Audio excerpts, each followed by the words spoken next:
My family doesn't age like other people. My grandmother was 98 when she passed, but she looked 65, maybe younger. My great-uncle was 102 and still chops his own firewood. We've always credited it to good genes, and our one sacred tradition, the renewal stew, say that every major family gathering.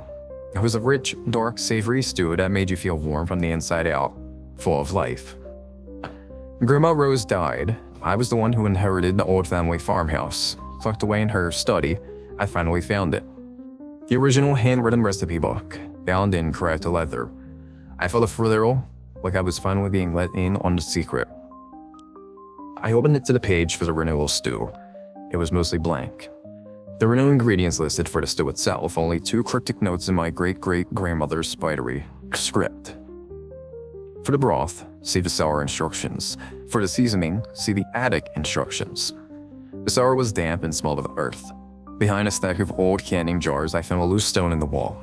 Pulling it free revealed a dark, hidden chamber.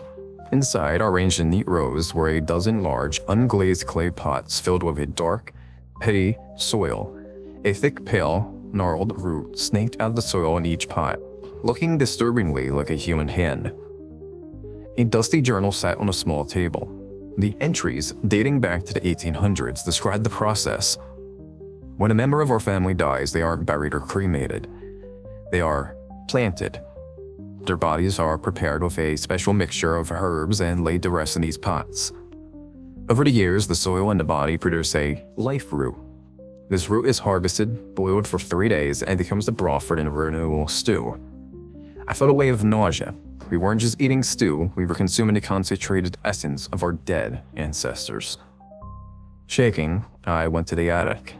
In a locked trunk, I found a collection of small, ornate silver boxes, each engraved with the name of a living family member. I found my own, my name freshly engraved. Inside each box was a small, sharp obsidian knife. Another journal explained the final step. The seasoning, it wasn't a spice. At each gathering, every family member present must make a living contribution to the stew. A few drops of blood, a silver, a fingernail, a tear, cried directly into the pot. This offering of the living is what awakens the ancestral broth. I slammed the book shut, my hands trembling. It was a grotesque cannibalistic ritual. I vowed I would never participate. The next major gathering was for the autumn equinox. I made an excuse not to go, claiming I had the flu. I felt a sense of righteousness, defiance. A week later, my mother called, her voice thin and weak. "Your Aunt Carol isn't doing well," she said. "She's had a sudden decline." I drove to my aunt's house. The woman who opened the door was a stranger. She looked 80 years old, her skin thin and translucent like parchment, her hair patchy and white. But it was Aunt Carol. She was only 58. She looked at me, her eyes wide with a desperate, hungry light. "You didn't come," she rasped, her hand gripping my arm with surprising strength. Her fingernails were cracked and yellow. "The stew, it wasn't strong enough. It's always weaker when someone is missing."